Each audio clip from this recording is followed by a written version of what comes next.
Hello, par. T people. There must be some lag or something.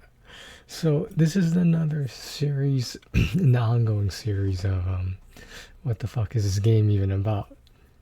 And the game in question for tonight is Chemically Bonded. That's the actual name of the game.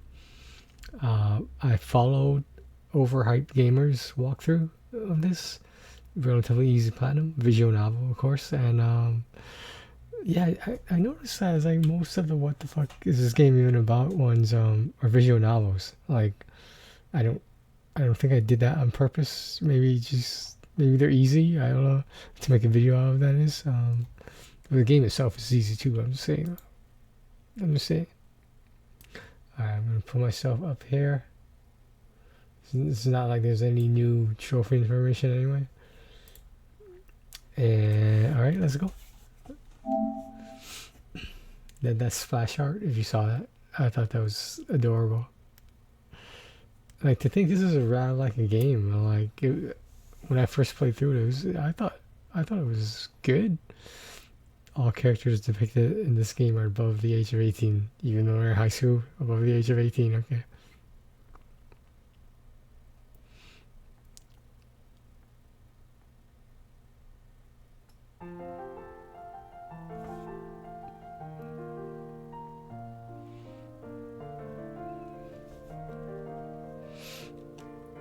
Okay, do we want to, like, if we have to skip, we'll skip.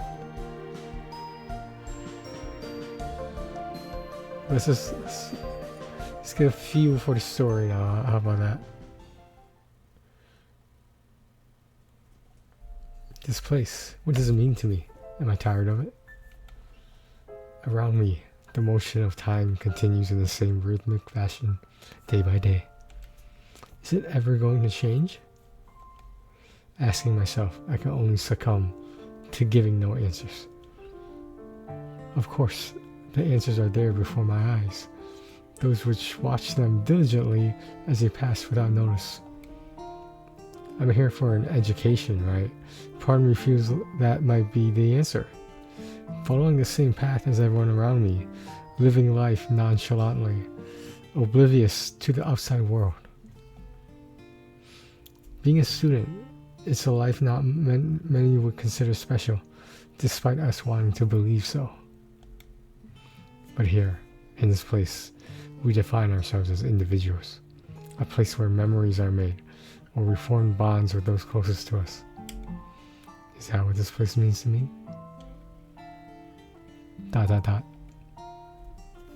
One could say that being here is what makes us human, come here to be taught what it's like to have ambition, to find our dreams. I wouldn't consider myself to be one of those people. With no clear aspirations, finding something like that would be nice. Maybe in the end, that's what this place is to me too. I just haven't found what I'm looking for. Interesting. What a coincidence.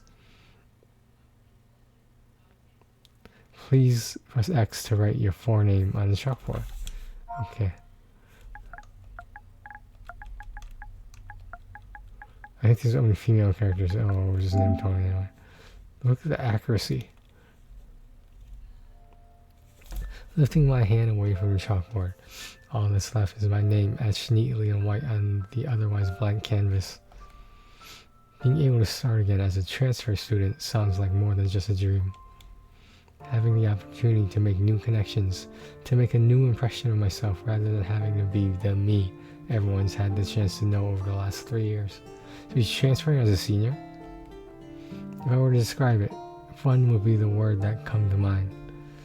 If luck was on my side, who knows? Maybe I meet a shy girl on the way to school under the guidance of fate. Maybe. Or perhaps I'm just overthinking it. Something like that seems too cliched. Cliched. You're supposed to be accent there. Damn it. Nevertheless, standing here in the bliss of thought, working against what it was I'm supposed to be doing doesn't make my situation any better. Cleaning duty is something we're all tasked to do at some point, but given the amount of dust and grime laced across the room, I don't feel as if those before me put much effort into it. The tradition, or more so, the will of learning life skills seems to have died off around here. Maybe this wouldn't be such a pain in the ass if I wasn't the only one here. Crying out to the empty room, the delicacy put into writing my name on the board is quickly erased by the desire to get out of here as soon as possible. I would have finished by now if the person who had the ingenious idea to skip out actually decided to turn up. It's not as if they didn't know what the job requires more than one person. If I knew who they were, I would have something to say, but I'm not the type of person to go out of my way to confront them. That, and I can't recall who it was anyway. I wipe away the dust settled along the edge of the bookshelves, leaving the stray speckles to glisten in the now setting sun. Sounds of those engaged in club activities resonate from throughout the school grounds. All that's left now is to mop the floor, and my responsibilities as janitor can be passed on to an unfortunate classmate tomorrow. Perhaps I'll be lucky enough to have company.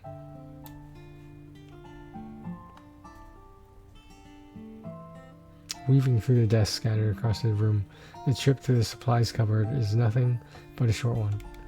Swinging the door open, the scene before me presents a sight of emptiness as I remain still, clutching the door's handle. At this point, giving up doesn't seem like a bad idea, but the part of me still engrossed in getting the job done seems to say otherwise. I may as well scout for a mop and bucket elsewhere. Given the apathy of our class as towards cleaning, finding a spare set in another room wouldn't be a bad wager. I make my way out of the classroom under the assumption that the easiest thing to do will be to ask the next class, that is, if they haven't already finished or given up. Much to my surprise, peering into their room seems to have paid off. Two girls make conversation inside, both brushing away at the remnants of afternoon lessons still chalked on the board in front. I head to the door. Excuse me, would either of you happen to know where I could find a spare mop and bucket? The question itself isn't one I particularly dream of asking girls my age. After a quick glance towards one another, almost as if they were conferring silently, they both return their gazes to me. The closer one responds. I'm not sure. There might be one in the science lab, though. But I don't think anyone goes to clean there. Alright, I'll go check. Thank you. Departing the two with a slight bow, I head off in the direction of the science lab. The subject itself has never been my strongest, far from it. But given that we don't do much practical work, I bet I wasn't the only one here holding a grudge against sitting at a desk just to trace the teacher's notes from board to book. I arrive at the door to the lab, privy to the sounds of the footsteps seeping from the faint gap below the door. Unlike regular classrooms, the labs are walled off from the corridors on each floor, giving those inside a sense of privacy. If there's a teacher in there, then they're bound to know where I can get my hands on the cleaning supplies I need. What a delight. Opening the door, however, grants me with a sight I couldn't say I was expecting. Briefly blinded by the rays of sunlight flowing from the windows across the room, a figure of a girl materializes as my eyes adjust to the brightness. Adorned in a flowing white lab coat, her eyes intently study the flask and test tube within a grip of her fingers. Her entire self, oblivious to my presence as she focuses on what's before her. Resting behind her shoulders, her hair, done neatly into a ponytail, blows softly in a draft from an open window. Despite opting for her glasses as opposed to proper goggles, she seems to have some sense of safety at least. Taking a closer look, as I continue to stand in the door without words, her identity makes itself clear to me. Kyoko Ishikawa, a classmate of mine. I don't know her personally, but I'd be quite oblivious to not know who she was. She's pretty famous around the school, being known for her intelligence. Enough so to top the leaderboards for every test, not just in the school but even regionally. The more I think about it, the more it makes sense to find her here. It's not a surprise. However, with a sense of fame also comes a certain amount of infamy, given the number of people talking about her. Rumor has it that a few months ago she was caught cheating, but as far as I'm aware, they were nothing more than allegations. Nobody had a real way to get confirmation from her, but nobody made that effort anyway. She herself doesn't talk much. Those nerdy types of girls never do. I guess she's probably just shy. Huh? After accidentally pushing the door open, Kyoko's head turns in my direction, having now spotted me, leaving her slightly shocked by my presence. Perhaps standing here dwelling on her was pretty weird when I could have just spoken up beforehand. Now it just feels awkward. She looks like a deer caught in the headlights. Speaking up now couldn't hurt. Excuse me, do you know if there's any cleaning supplies in here? And can I get your opinion about something? Your female opinion about something? She hesitates for a second, leaving her mouth slightly ajar, only in what I can assume is an attempt to search for words. Soon enough, she speaks up. The cleaning equipment? You had me excited for a second, but I think there's some here. I can't see what there is to be excited about. Rather, I'd be kind of annoyed if someone interrupted me. She seemed to be focused on whatever it was she was doing. An experiment of sorts by the looks of it. And why is that? Nobody cleans her much. I meant, what was so exciting? Yo looks at me with a smile that's all too passionate. I thought you were here to join the science club. I mean, is she in it? I would consider it she's in it. I'm not quite sure what it is she's expecting me to say, but even after this brief conversation, my image of her as a reserved, quiet girl has been completely shattered. She appears to radiate enthusiasm. This is the science club. What did you think it was? As far as I'm aware, what I walked in on was a sole girl conducting an experiment alone after school, not a fully fledged club. I'm pretty sure you need at least 5 members for that. The fact that she's conducting experiments without a teacher's supervision, it was more than enough to tell me she doesn't take her rules very seriously. You don't look very impressed. I can't say I am. After all, I came here so I could finish cleaning the classroom, not to take samples of extracurricular activities. That's because I came here to get a mop and bucket, not to check out the club. Okay, I'll go get them now. But please, take a seat, at least. How can I say no to that? How can I say no to her? To be honest, delaying my inevitable return to scrubbing the grime from the classroom floor wouldn't be such a bad idea. I may as well stay for a while and hear her out. Kyoko returns, supplies in hand, along with a glum expression carried on her face. I've been trying to get more members, but nobody seems to be interested. That's a lot of dots. It's hard to find people who like science. It's almost as if she's trying to make me feel sympathy for her. For a girl I once thought to be quiet, even shy, she sure seems persistent. The saying, "Don't judge a book by its cover," comes to mind. After talking to her though, the image of the rumors painted her as doesn't seem to be true. That higher than you aura people had talked about behind her back, none of it seems believable anymore. She's just a normal high school girl as far as I can tell. Would you like a drink? The store is having a special, so I bought as many as I could. My bag was denser than osmium. Osmium?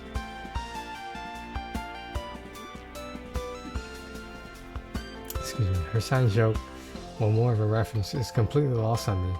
Placing a small rucksack on a desk in front, she pulls out a can of soda from an unholy pile stuffed inside. There's no way that can be healthy. This one's a drink for the intellectuals. The chosen ones! I'm not sure whether I should find that funny, but Kyoko stands before me, moving her gaze to meet mine. I'm not going to drink them all. I just bought them in case anyone came to join the club. I appreciate the offer, but I really should get back to cleaning duty. Saying that hurts a little, giving a look on her face, but joining a club isn't really my priority right now. Please? I've only met one other person interested in joining, and she doesn't even go to this school. Her eyes are masked with a look of sadness as they stare at me point blank. Saying she looks sad would be easier. Walking out on her at the point would just make me feel bad. I guess I can consider it. That should get her off my case for now. You'll try it out? Sure, I guess.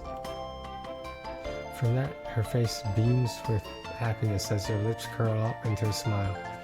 I can't remember the last time I saw one so genuine, and somehow so cute, almost innocent. I can't say I'm good at science or that keen on it, really, but staying here for a while couldn't hurt, could it? Thank you. I mean, welcome to the club. I couldn't say that I expected this, far from it. From the outside and the little I know of her, Kyoko didn't seem like a person to get this worked up about a stranger joining her club.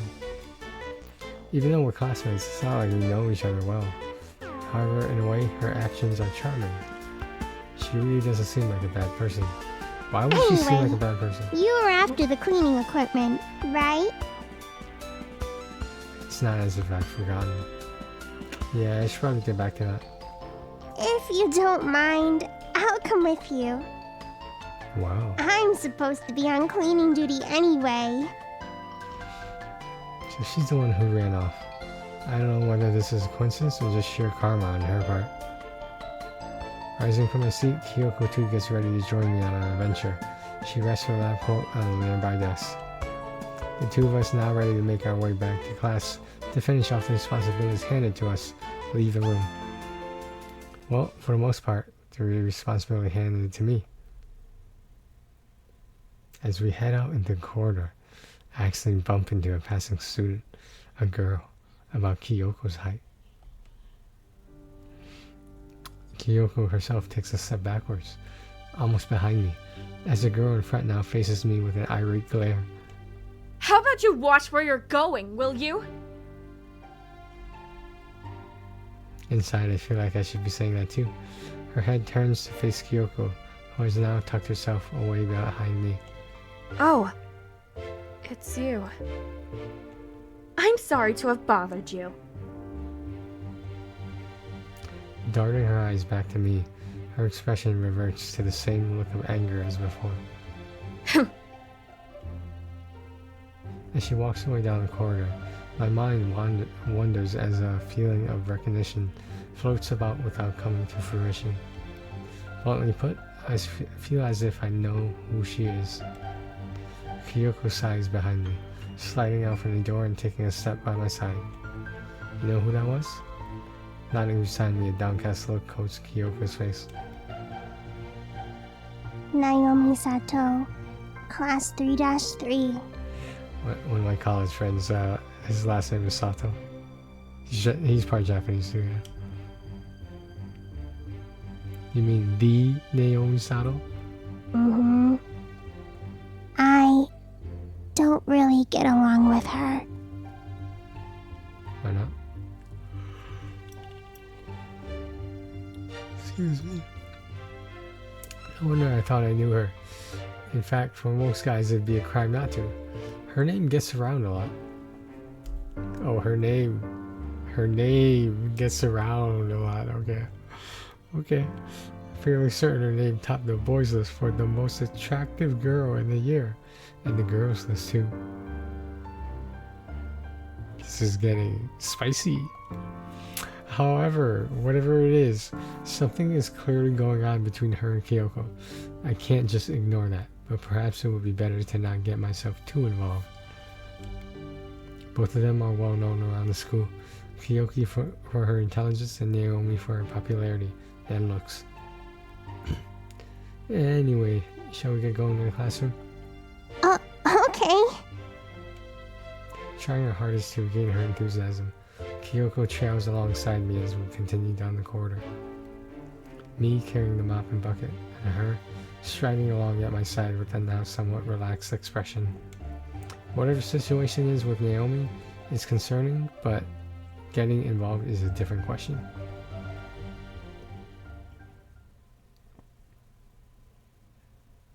A short while later, after mopping the floor to an extent we were both satisfied with, we stand alone in an otherwise empty but clean classroom.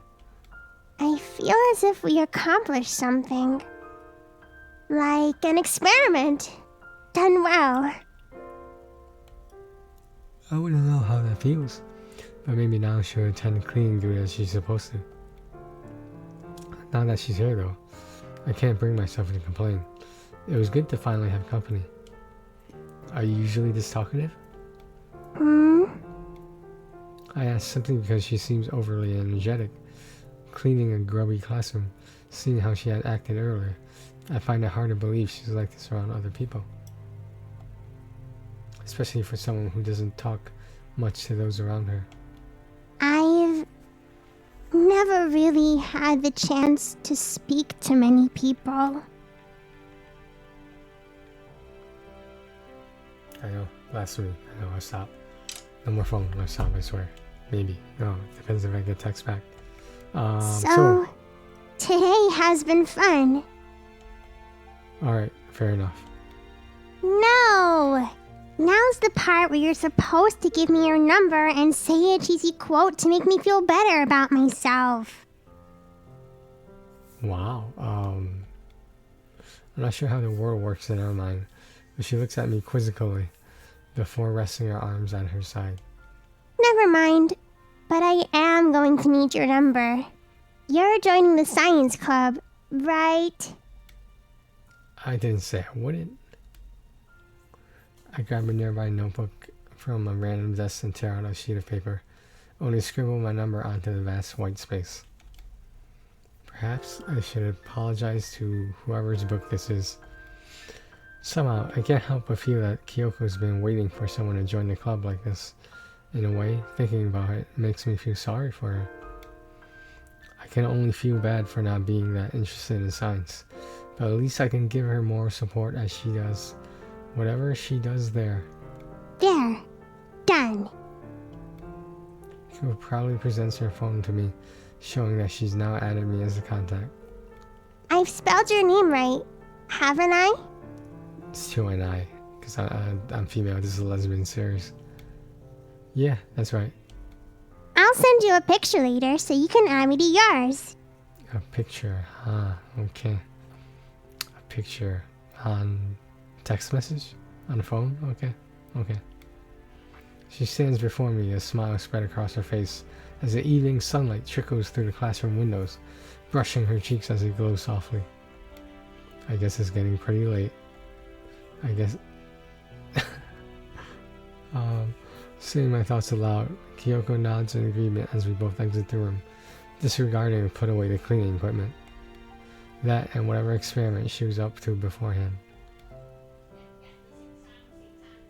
As we exit the school grounds, Kyoko's soft footsteps ring out faintly amongst our almost silent surroundings, spare the sounds of day-to-day life. I guess it shows how long we were cleaning for. I could swear that there were still club activities going on when we started. The evening sky blankets us in the spring air as we stand together at the school gates. You're coming to the science club tomorrow, right? Don't forget.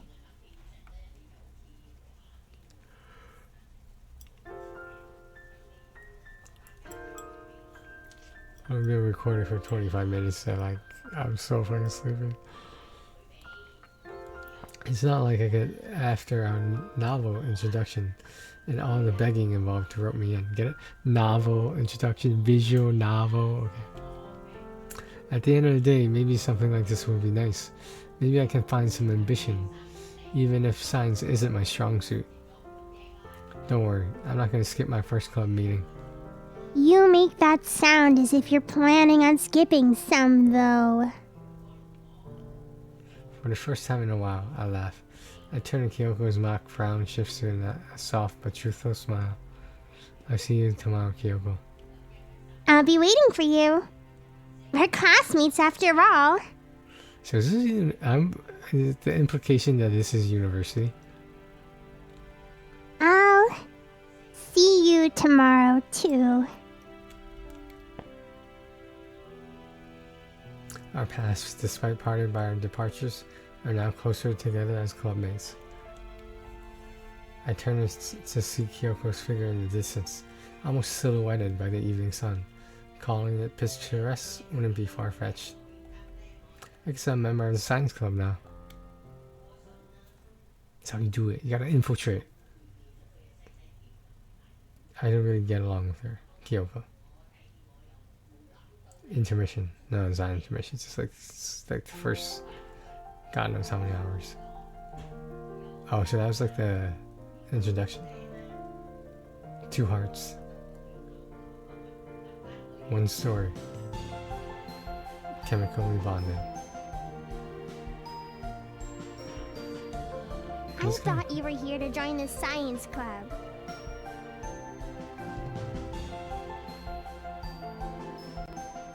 I'll be skipping training too, so don't feel too bad.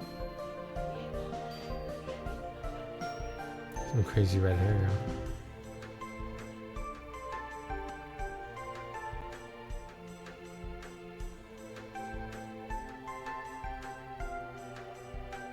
Who are these people? That is Jack. Reminds me of myself.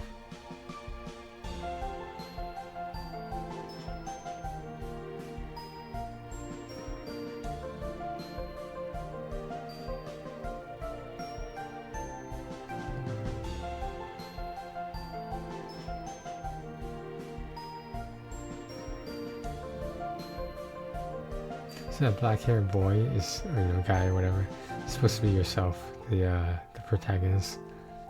It's interesting the protagonist is always male, because females don't play these visual novel games apparently. And you should be able to make your character female, I'm just saying. Or anywhere in between for that matter.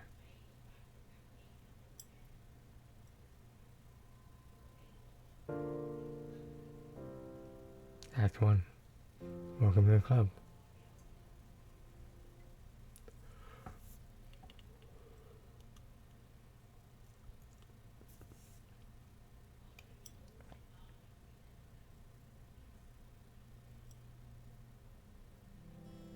Passing over as quickly as they started, the dispersal of the class marks the end of our morning sessions, reinforced by the brief chime of the bell.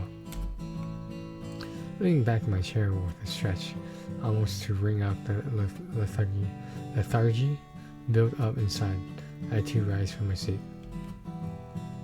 I guess now wouldn't be such a bad time to get lunch, even if I'm not that hungry. Stepping out in the corridor, the usual chatter flows through as people make their way out of classes one by one to join the mass crowd heading to the stairwells. Based on how late class had actually finished, I have no doubts that the cafeteria will be busy. Thinking of my new acquaintance, or rather clubmate, I've noticed how Kyoko opts either to stay in class or head elsewhere for lunch. Not as if it matters, but assuming she heads to the science labs to eat wouldn't be unreasonable. Mentioning it, I'll be getting to know the room pretty well myself in the coming days, now that I'm committed to joining. Based on how enthusiastic she was about it, it wouldn't be too far a stretch to think she'd wait for me to turn up no matter what. Okay, we're about to hit half an hour, guys, and I think that's all I can take. Let's skip to some of the decisions, just so you guys get a feel for what this is about. Oh, this goddamn text. I'm gonna ask about science.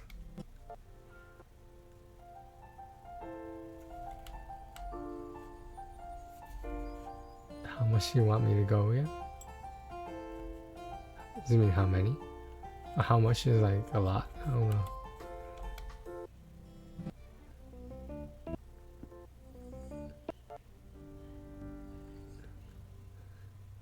agreeing to, I'll agree.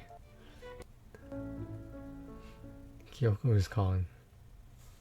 Accept. So all these multiple decisions affect the ending. I know there's only like 2 decisions on most of them, but 2 choices rather. It's Naomi, isn't it?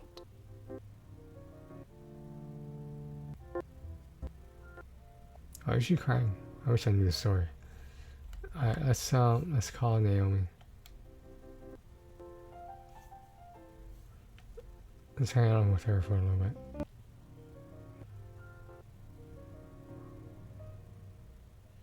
We gotta get back to Kyoko now. This is just like fucking juggling. What the hell's going on? Now I'm gonna throw a dude in there? Damn, like, this is way too complicated.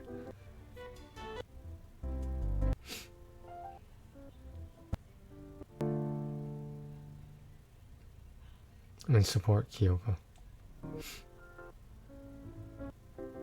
Now everyone has a ponytail. Maybe you should try harder.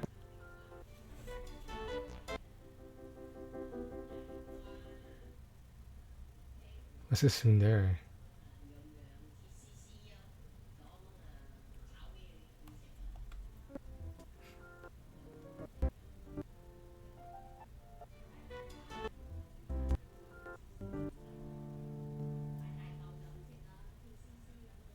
Can I go after Naomi?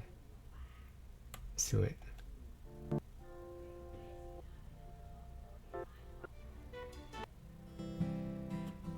Oh no, we're calling Kyoko now. You gotta spread out the you know, the massive duties. And it won't let me go that choice. Why not? Wow. Oops.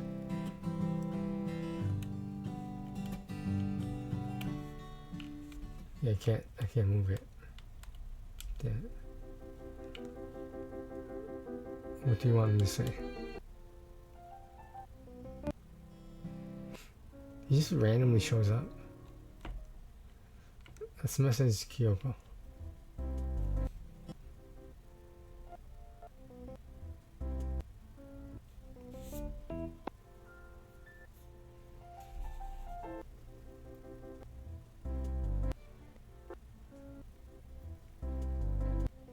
They look so much better with ponytails. Validate your friendship. What the hell? There. Did he just do the bump and grind in the locker room? Who's that guy with the tie? Like, is he some sort of professor here? I will accept their feelings. Oh. Apparently we got the bad ending. But you guys get the gist of it. If you like visual novels, which some people might, I would recommend this. It's very simple. In terms of for easy platinum, yeah, because it's just like most visual novels that you can skip around and save. Relatively easy. So that was Chemically Bonded. Rather like a game. I believe it is cross-buy. So you get the PS4 version and the PS5 version. You got 2 platinums right there. I don't think there's that many trophies in these lists. I don't think there is. Yeah, look at this splash screen. Like, how can you not deny that? Like, this is like the most adorable thing in the world. Like, because they don't really interact, right? I don't know. It's weird. I guess they do later in the story. Alright, well, thanks for watching, guys. Thanks for joining another What the fuck is this game even about? Chemically Bonded. Take care of yourselves and each other.